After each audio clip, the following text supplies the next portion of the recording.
The taste of our childhood, vanilla. Unconsciously, we become accustomed to the unique aroma. So much so that the food industry likes to use it in countless products. The demand for vanilla has risen dramatically in recent years, as have prices. In order to get the best brown pods, traders go difficult ways. For me, vanilla is the queen of spices. The vanilla boom splits society in Madagascar. Crime is on the rise. The vanilla thieves really risk their lives trying to steal vanilla here. Lynched thieves, murdered farmers. Vanilla demands a high price.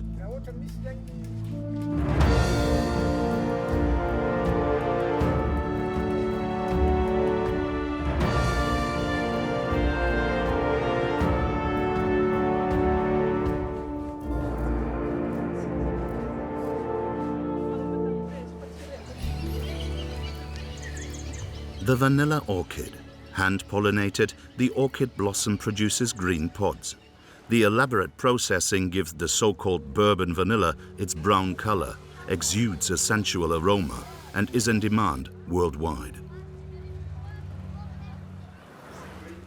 Antananarivo Airport, capital of Madagascar. Vanilla dealer Jörg Brandt on a difficult mission. In the sacks, material. His destination is difficult to reach. The city of Mananara in the north of the island. The fact that the cyclones that came over Madagascar have increased the price of vanilla is certainly not wrong. But in my opinion, it's not the main reason. The cyclones may have affected 10 to 20% of the crop, but at the same time we have 10 to 20% more crop this year. I think it's just a question of demand and supply, and demand is still very high. It is a 2-hour flight to the destination. The vanilla dealer is known, one of several dealers in the city. He has lived in Madagascar for over 25 years. Most vanilla dealers here don't want to be filmed. Brandt is an exception. Around 40,000 people live in Mananara. There's only one paved road.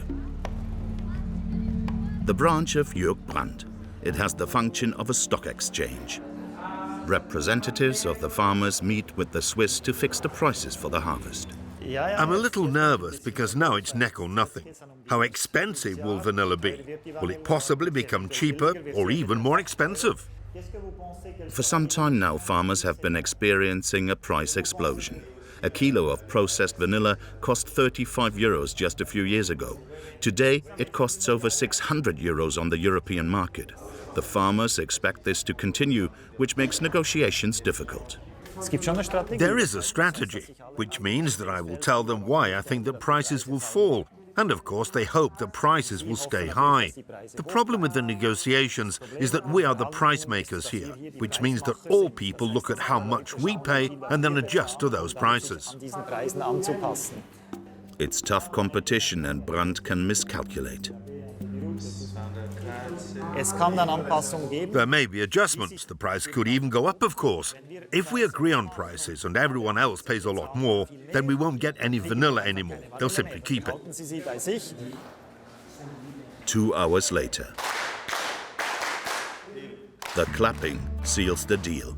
The price this year, 400 euros for a kilo of processed vanilla before export.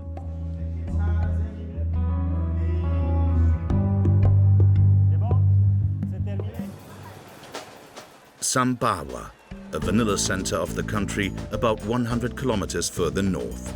The pretty beach idyll is deceptive. Here, the battle for vanilla has taken on extreme proportions. Marino Rajainina is considered the voice of the vanilla farmers, the only journalist in the world to deal almost exclusively with the subject of vanilla. Every evening, he reports about price developments and crimes around the pod on Radio Vanilla.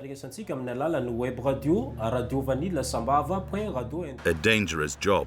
He was kidnapped and threatened with death several times. Nevertheless, almost daily he travels to the villages of the region, listening to the concerns of the vanilla farmers. Radio is often their only journalistic source. The rumor mill is boiling. The radio reporter wants to get to the bottom of it.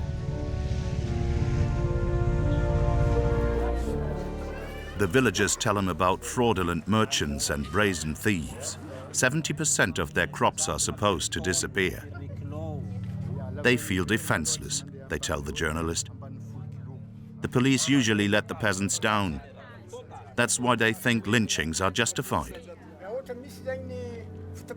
Only a week ago, a young family man was caught red-handed and killed by the village community. I witnessed one murder so far. They killed him right in front of me. Usually the vanilla farmers don't call me until after the murder. The lynch law of the farmers is carried out with machetes. The reporter documented over 90 murders in the first half of 2018. 10 of them were farmers killed by thieves. Official numbers don't exist. Murderers never get caught. A vanilla farmer takes the reporter into the fields.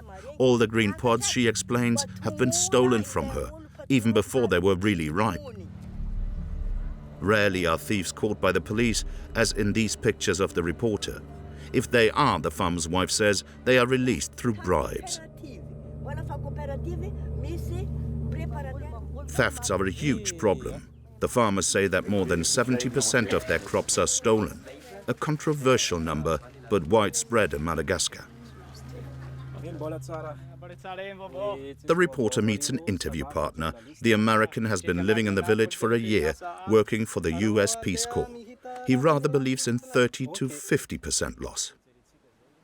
That's such a high number. I feel like people would complain about that more, and there'd be more just a lot of complaints. But what I see is people building new houses and buying TVs and computers and things like that. So it doesn't seem like 70% of their income is disappeared.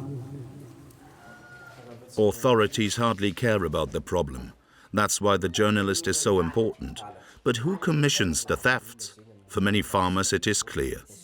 The big companies from Europe and America. The rumors are persistent, and the name of a German company is mentioned again and again. The farmers have no proof that Simrise use green vanilla. But a lot of people complain about it, and there are rumors. Simrise stated that they have nothing to do with it. They claim they're not involved in dark deeds. The vanilla reporter wants to get to the bottom of this. His destination, the branch of the German company Simrise.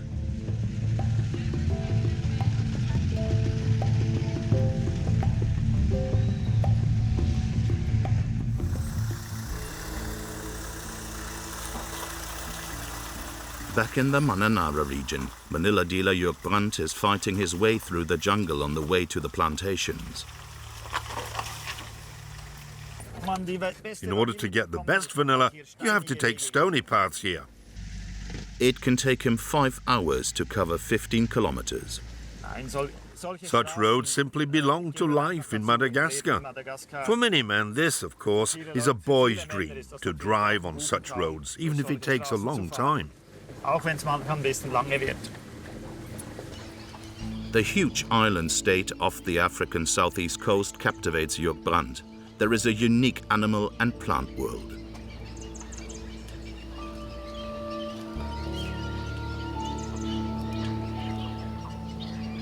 There is hardly another place where vanilla grows better. Climate and soil are ideal. 80% of the vanilla comes from here. Actually, the whole country should profit from it. But as in many African countries, the money remains with only a few.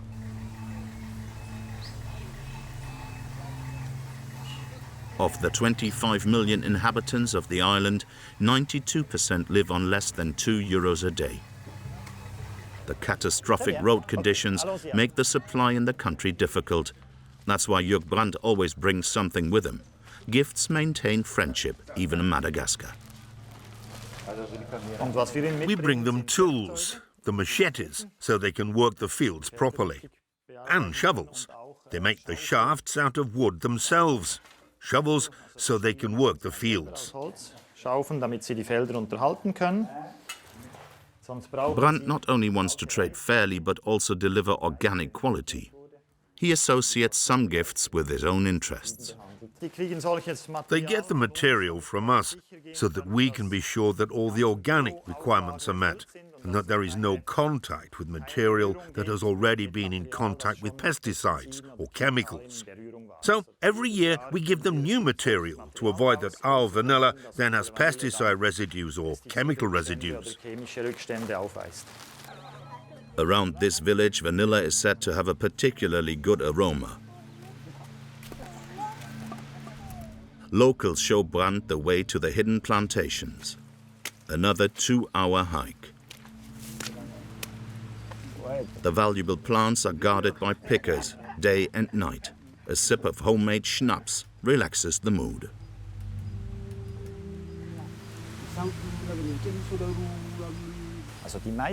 Most vanilla plantations are high up in the hills and hard to reach. Of course, there are also some on the roadside, but they are then relatively susceptible to theft. Vanilla orchids are sensitive.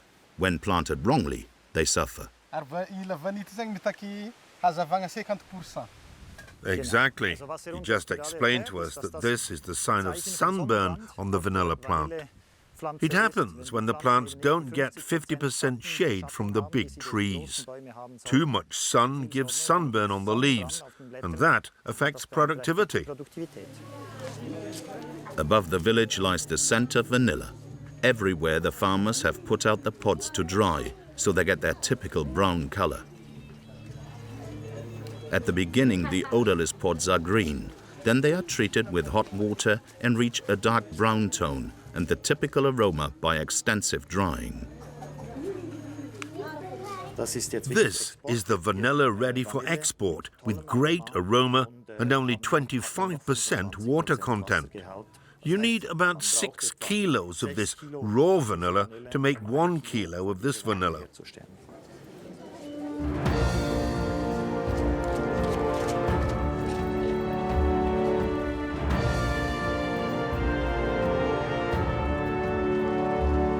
Hamburg. Here, the cost explosion on Madagascar is causing headaches. The city's spice traders must pass on the high prices to consumers. Christoph Hanke operates a trade with fine spices. He sees strong competition in the large corporations. Vanilla has become very expensive due to the high demand and, above all, because the large corporations also play an important role. The need for vanilla is huge and can hardly be satisfied, so prices go through the roof. The trader obtains most of his pods directly from Madagascar. As a powder or as a whole, he usually sells the valuable goods to restaurateurs. Vanilla is not just any old product for the Hamburg spice retailer. Of course, the smell reminds me of my childhood, and I will never forget how I ate the first vanilla ice cream. Hanke likes to visit his customers personally to make the extreme price increases palatable to them. It's problematic. Unfortunately, I have no other choice, because the prices have risen so much and I don't know how to explain it to my customers. Restaurant chef Heinz Wehrmann claims that only recently he only paid 120 euros, while he is now supposed to pay 720 euros for the same amount of vanilla. He jokes that Christoph Hanke is probably on holiday too often. They finally agree on 667 euros and 50 cents. Almost 670 euros a kilo, a premium price. But he reckons it was worth it. But now it's time to take a look at the precious product. The chef thinks that the top price has almost been reached. It's similar to other food sectors, whether it's truffles, saffron or turbot. At some point we get out. But today business has worked out once again.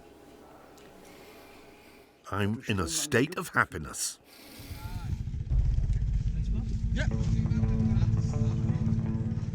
Zambawa, Madagascar. Investigative journalist Marino Rajaunina is still on the trail of major corporations. Who's responsible for stealing the green vanilla? The target, the German corporation.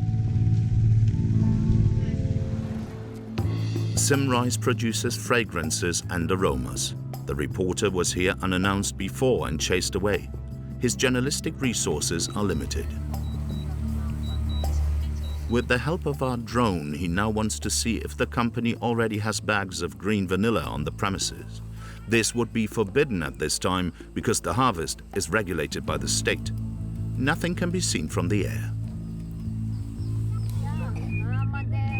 And the families of the workers also report that there is still no green vanilla here. The vanilla reporter wants to question Symrise directly. He gets an appointment via the head office in Germany. Together with the translator, he enters the branch. He has no idea what to expect. He has not had good experiences with corporations so far. But this reception is friendly. The French manager shows himself open-minded. No, what is true here in Madagascar, and especially in vanilla, is that you will always find some actors who will buy vanilla before the opening. But fortunately, it's really it's nothing. Regarding the quantity of vanilla, it's nothing. The volumes tend to indicate intermediaries. They would hardly be relevant for large corporations. We can afford to do something wrong. I mean, we are so much visible, and there is people who don't like us. That it's easy to put us out of the Sava region. In fact, many companies already had to struggle with state reprisals here. The caution is understandable. In his evening program, Rajaunina reports live from his research. Considering his possibilities, the reporter has achieved a lot today. He'll keep up the story, but the German company is out of focus for now.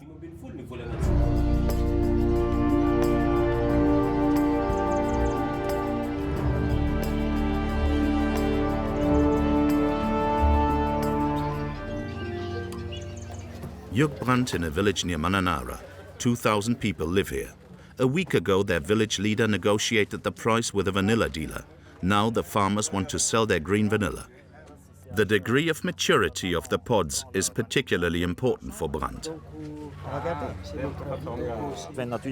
If many pods were harvested too early and aren't ripe yet, then we don't have the vanilla content we should have.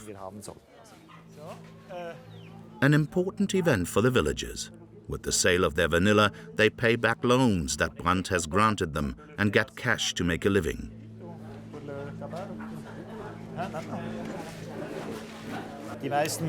Most of the pods have a yellow tinge towards the end, which means that the maturity of the pods is very good. If it's already split, it's overripe. Brandt can rule out that vanilla thieves also sell their loot here. We can even see the owner's branding, NGN. NG1 is the owner's name. This means that this vanilla really comes from his field and not from anywhere else. The stamps are like a signature. Good produce for good money. None of the farmers here have ever eaten a vanilla pudding. No one knows what is conjured up from this spice in Europe. The Swiss is considered an honest businessman, but he also knows the tricks. For the buyers, there's the possibility to declare less weight. And there is also the possibility to say, we'll only pay a part and the rest later, but then they never show up again. And the worst thing, which happens unfortunately, is if the buyer pays with counterfeit money. The people here are very isolated. They don't know exactly which banknotes are real and which aren't. The SUVs are loaded. Brandt buys green vanilla because he can increase his profit margin and ensure quality through his own processing. First, the green pods are pre-treated in 70 degrees hot water.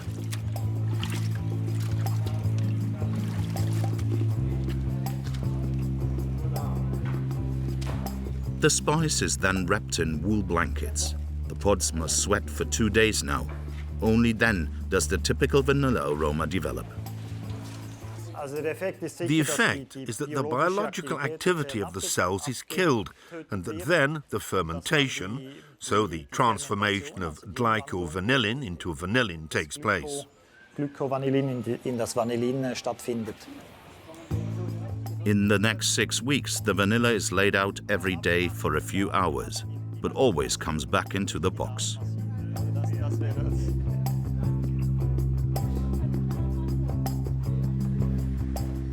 After that, the drying process for almost 2 months, an enormous effort to guarantee the unique taste of bourbon vanilla. Finally, the product receives a special treatment. Here, the vanilla is massaged again, so that it can unfold its full aroma. It doesn't do this because it loves massages so much, but because the massage mixes up the seeds once more inside, and so the aroma can really unfold in the pods.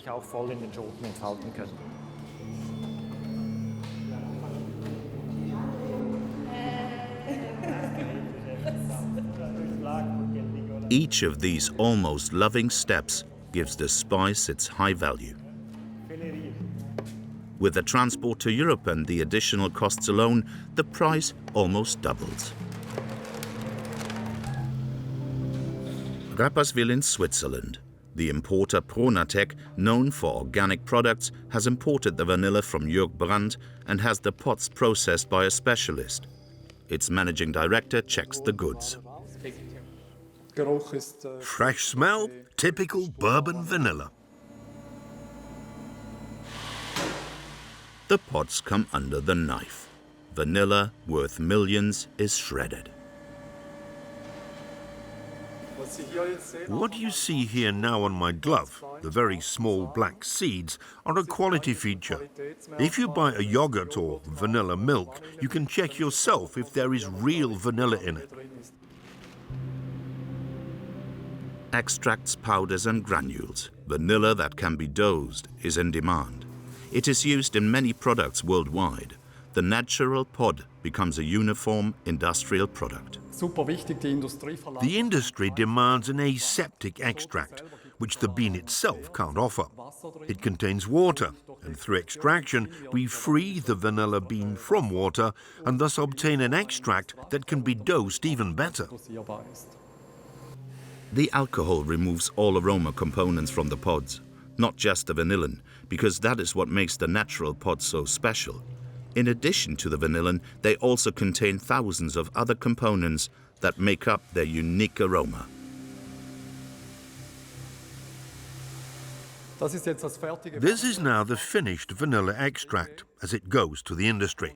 All the ingredients from these roughly 50 pods are in there and filled up with ethanol to form a liquid extract. Yogurt, ice cream or chocolate. Vanilla then reappears in small drops in supermarket products.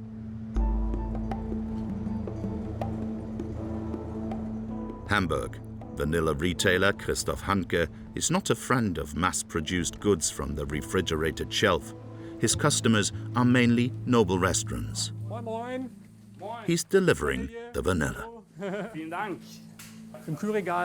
The products in the refrigerated shelves of our supermarkets consist of hardly any real vanilla, but it still says contains vanilla.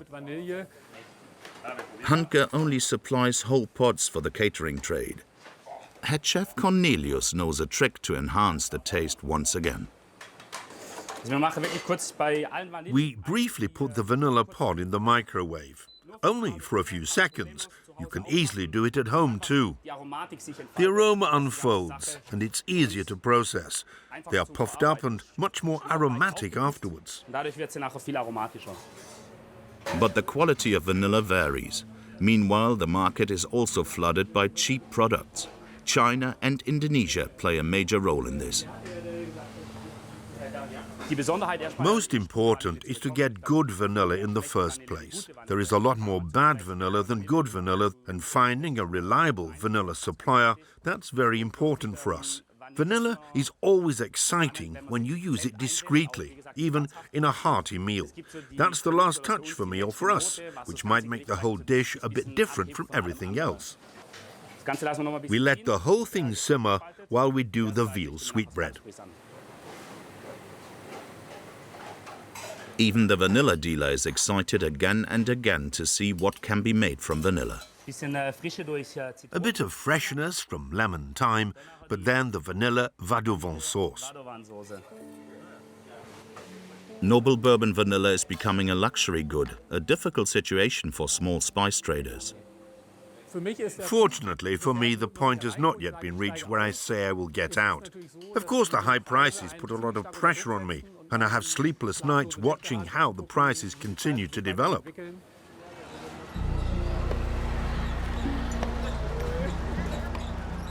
In Madagascar too, the value of vanilla is well known.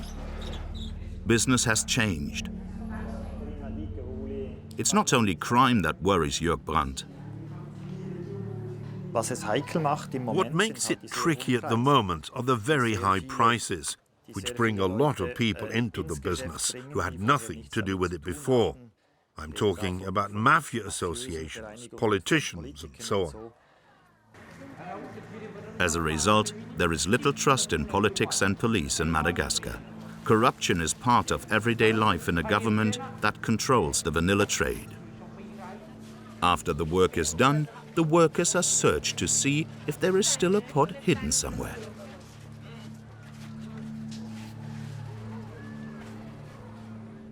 The dramatic increase in the value of vanilla has many causes. The high demand, many middlemen, but also storms destroy all the harvests. But Jörg Brandt sees an end to the price spiral. I think the vanilla price will drop in the future. We've reached the high. The supply is getting bigger and bigger. The farmers are growing more and more. And the prices are so high that the demand is also slightly decreasing. Brandt has done good business this year, fair traded. He flies back to the capital, Antananarivo, where he lives with his family.